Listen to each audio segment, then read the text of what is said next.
Bezrat Hashem, we're back in the limud of Yirat, Sefer Yirat Hashem. We said that the Shemaya we're going to learn today is what? The fifth of the Mount of. But again, this is where the Yetzer Hara is. I chose this topic specifically during the 9 days of Shalom Bayit, which is the most prevalent. And yes, I have to point out certain things. People have to realize, you want the truth or you want to live. I said this yesterday to somebody. We all have a choice. The choice is two choices.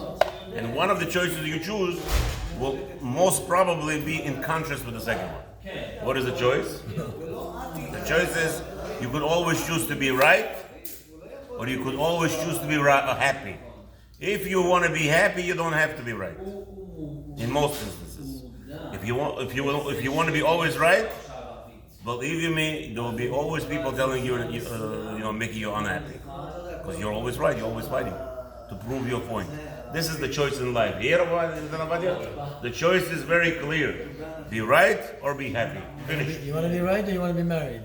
You want to be right or you want to be happy. Halas, don't think that you could bypass it. Because if you want to be always right, you have to be ready to be not happy. If you want to be happy always, you must be ready to be always wrong. I have a rule in the Torah that I received from Rabbotenu, from my rabbis. If somebody asks me, Yonatan, soon you're going to buy a house. You're going to come to me and say, Rabbi, should I buy a house? You're going to say, where should I buy a house? My answer will be first answer. I don't care where you buy the house. Literally, in the beginning, that will be not first concern.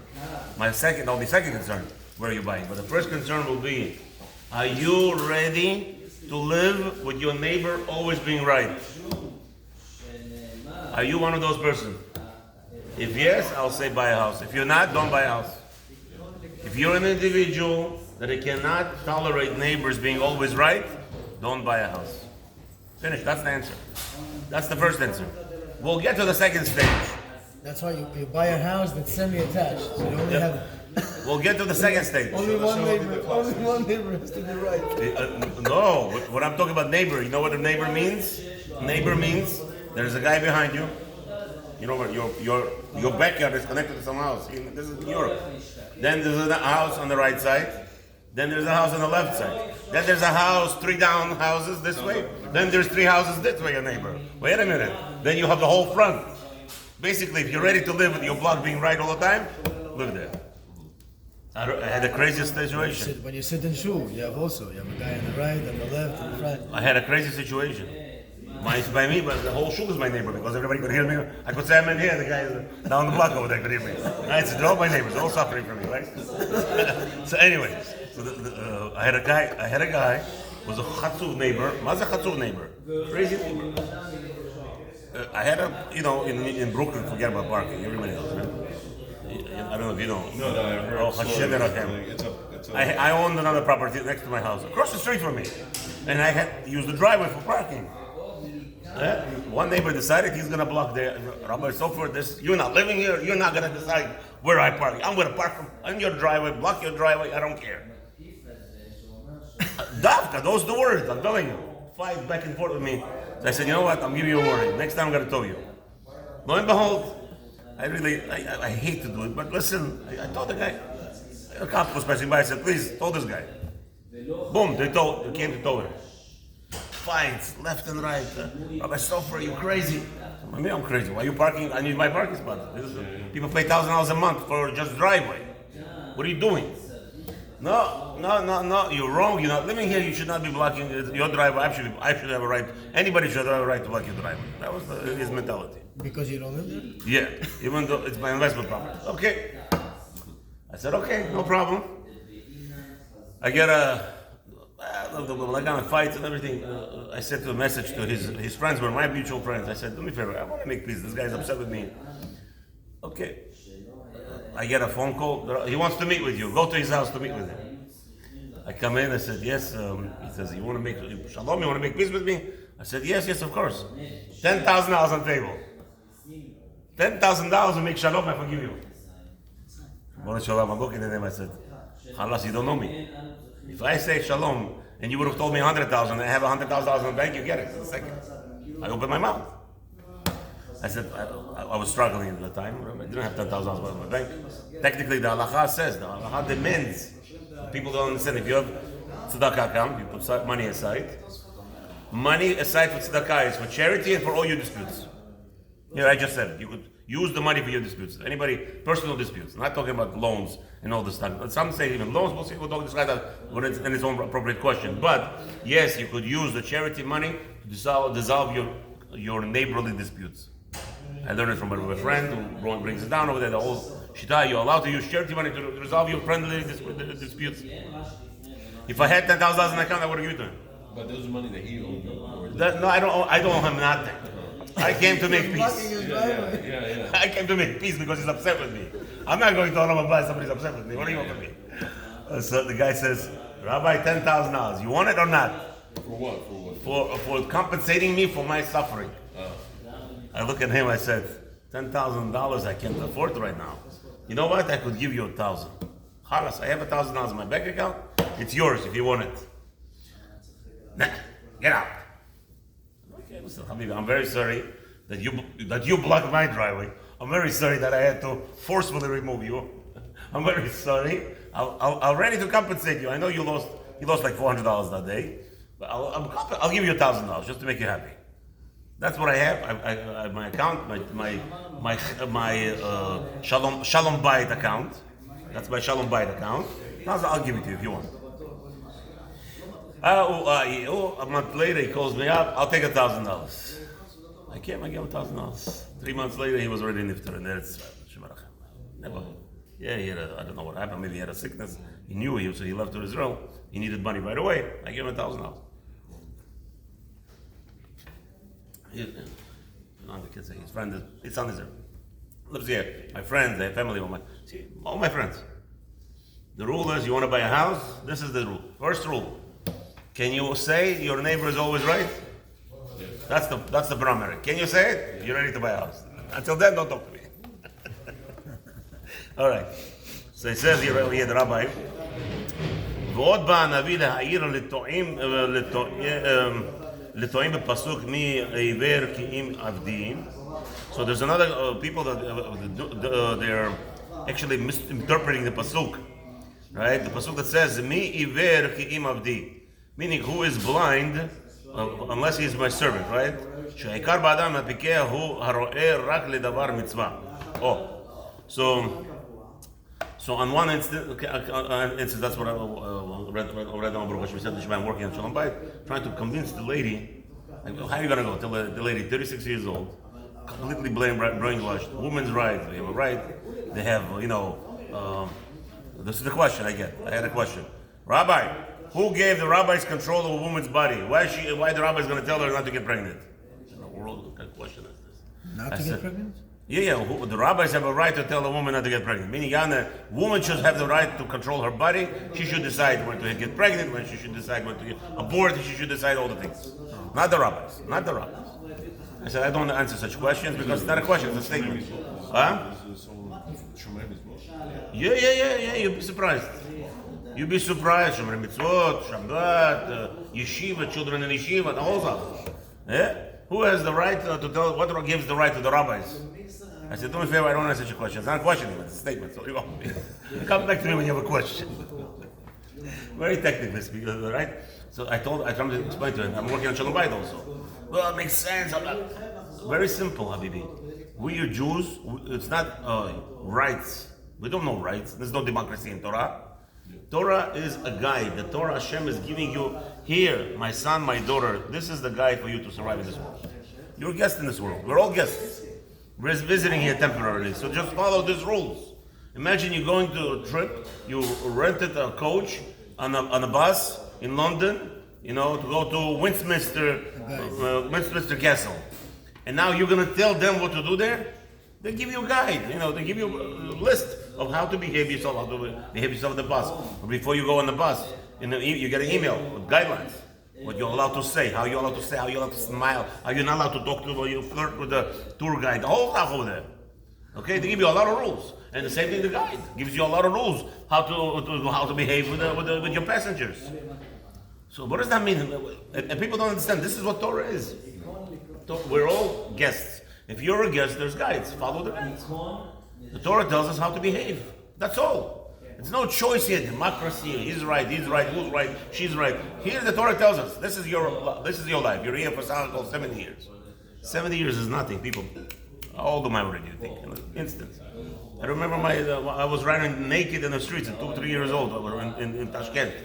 I'm still remembering those days, right? In my mind. It's still here. Probably in 40 years, ask me if I still remember. We'll see. I remember literally running the streets with no clothing, everything. Yeah, I'm already 48. 48 already. Like this. No? So what are you here for? You're here. I don't have to be Eber Chocham. I don't have to decide. I start playing games. Somebody tells me, Shem Menachem, a ger. A Jew became a ger. Listen to me. Rabbi, you coming to my wedding? I said, is it going to be separated? Rabbi, come on. Why you have to be 100%? We could be 90%. Those was his words. He's remarrying his wife, obviously, right? After Girut, he has to remarry his wife. The whole family did Girut. Rabbi, you coming to my wedding? He came to my classes. I said, is the wedding separated 100%? Rabbi, why do we have to be 100%? 90% is not okay? 99.9999% is not okay. Meaning to dance or to sit? Anything. What's the difference? I never saw yet a separate, a mixed sitting that a man never sit while they were remain sitting while in a section of a woman while they're dancing. I never saw yet. Yeah, an old man sitting in the section of the ladies. You think he's going to get up to dance? You know how many problems we have with men sitting in the men's side? They don't want to dance. You're going to force them to leave the women's section to go dance? What do you think they're doing there when they're sitting? Beautiful woman dancing in front of them. We're all very beautiful. Like some of them are even porn stars. How about that? They come to a wedding, everything is open, this and that. Now she's dancing, mixed sitting. Mixed seating, but mechitza. Mechitza in the middle. She's dancing on her side. You have to have separate seating. Oh yeah. Don't worry. Come on. There's music. Who's not moving their bodies when they're music? Especially some crazy music. Bukhari music makes everybody crazy. Start right away dancing. That's like you didn't even get out of the chair. You're already dancing. I don't understand. I don't understand this concept. Mixed sitting, and everything separate. Yeah, 100%. Yeah. The guy tells me 90% is not enough. No, yeah, not enough. No, but they do now a lot of This times. is what- By the kafka, they do not just a wall. For the ladies, they do like a U shape. Do me a favor. Why do we have to? This is what he's talking about. No Eber Chocham. You know what Eber Chocham means? Eber Chocham means let's make a box on the side. The lady's gonna go there. Let's make this. Let's make that. Do me a favor. Why do you have to be Eber Chocham? I came to Shel Brachot on Shabbat. Everybody's sitting together. I was so upset. The naked ladies there on my table. I didn't sit. I sat with the kids. The other side. I was so upset. Why is he sitting with the kids? Get dressed, everybody out, or just separated. So next day I made a Sheva Brachot. Mazeh Hasidic style. You walk in, Chatan and Kala here, ladies on this side, men on that side, Chalas. Sheva Brachot. There's no dancing, there's no mechitza, but there, finished. That's it. Everybody's happy. Everybody's happy. Well, again. So he says, yes, you have to live your life as a blind person, meaning I don't have chokhmot. ולעשות עצמו עיוור מלהסתכל באווירה. I'm not finding a hectarim. Somebody tells me over here, first look is okay. So, there's a rabbi, I heard some rabbi, he didn't learn it from himself. No, but if somebody walks in front of you, Again, it Somebody walks in depends how front you of you, say what are you it. supposed to do? It's not first look is okay. You gotta be more specific. It's not If you're first look. driving, It's not first look is okay. It's unintentional. Maybe you could say unintentionally vision of finish. But first look, I'm like, first look, are you crazy? What first look? maybe what he meant was- Unintentional is not okay. Unintentional is also not okay. Let me ask you a question. What does unintentional mean? I didn't intend, right? But you got excited. But it's your brain unintentional. is cooking. If That's you're doing but that, unintentional, but you get excited. For that we have to apologize. For that we have to beg Hashem for forgiveness. Yes, it happened. Why did Hashem give me the unintentional? Why does the Rosh Yeshiva doesn't get unintentional? Why Hashem chose me? Because I'm lacking in the mitzvah. I'm lacking in self-efficiency. I'm lacking in protecting myself. So Hashem will throw at you when you're not protecting yourself. Those things that unintentionally. So that's why for unintentional we'll also get punished. That's why what does a person do? What does a person do? I understand. What does a person If you do? walk into a supermarket, that's why Don't go. I try not to go. I don't try go. not to go. What? My ladies start shopping. Again, what does the Torah obligate you for an intentional sin? A korban. Sorry, what are you saying? For an unintentional sin, you have to bring a korban. So from there alone, you see that there is no such a thing as, this is not a hefker rule. This is not everything will be. That's what the rabbi says. Zeu ikra Eved Hashem. What is Eved Hashem? He's completely disseminating. He doesn't want to be busy with the world, especially with the things that he's not allowed to be. Staker b'davar evra, afal pi sheyesh lo ayinayim nikra iver. Right? If chas v'shalom, a person who sees non-kosher views, he is already, even though he sees it in his eyes, but still already called blind person. שבעוונותו סופר להיות שבוי. So it's because of the sin, he will be in captivity. He will be in captivity. So if a person gets in that situation, he has a sin of liking or protecting his own life. Most people who are in captivity, where are they from? They're captured. Right now in Israel, the people were captured, most of them. I'm not talking about those youngsters who were captive from the towns, but most of them are from the Tapari. That was the most closest thing. So a lot of them are from there, the captive people. No, they organized it. They went specifically, even now. וכן השומע דברים אסורים. Arabs are going. וכן השומע דברים אסורים נקרא חירש. And also a person who listens to things that he is not allowed to listen to, he is called to be deaf. אף על פי שיש לו אוזניים, even though he has ears. שבעוונו סופו להיות לבוזזים. In the end, they will be embarrassing him. For instance, like here, right now, I would be making myself, right? I'm talking Divrei Torah, and people are talking nonsense about me, and cursing and death. Why? All I'm saying is Divrei Torah. I'll tell you why. Because yes, sometimes I tolerate a lot of languages. When people curse and this, I say, okay, no, what are you going to do? This is how they talk. I should. My wife tells me you shouldn't. But isn't there? You shouldn't tolerate when you hear a speech and somebody's cursing. You shouldn't tolerate it, even though they're saying, could be even saying something. To me, the person is talking out of hardships, right? No, don't tolerate it. Only my wife is like very. Now I understand why Hashem. So my wife goes crazy. But they're saying the truth. I hear a person saying the truth. Yes, it's cursing. My wife says, Right, but there's something about this. So he says that will happen. That when you talk Torah, don't be surprised people will be embarrassing you and will be shaming you. That's what's happening. Right now it's happening to me. You want to see what's up? It's full of it. This guy's crazy. This guy's this. How dare him say that? Okay. Brother, but isn't there also there's a I think even halacha not to rebuke someone if you know that he's not gonna listen, he's gonna go. No, I'm talking about what I was saying. I was saying sometimes on WhatsApp you get a video, like somebody sends over a message, and the message is clear. Let's say there's a woman that says, "What are we doing to ourselves?" And she starts yelling. She started talking to a woman in the derogatory language, foul language. So I don't care about the foul language much. I care what she's saying, where she is fighting my war, basically fighting my war. The goyim right now are metorim, and it happens to be that she's a Schwarza. She doesn't know how to control her language, and she's cursing left and right. But even the practice is that she's saying what's supposed to be said to the woman, and I appreciate it because nobody wants to say it to the woman, and I'm happy that a woman is saying to the woman. But the problem is that she's cursing. Yeah. She's using foul language. So the rabbi says, hey, if you listen to it and you tolerate it, in the end, when you even say the truth, you will be embarrassed by people because of that. Because so completely disavow yourself from anything any foul language, anything that you hear wrong, completely disavow yourself, and then when you speak the truth, people will appreciate it. Shabbat shalom.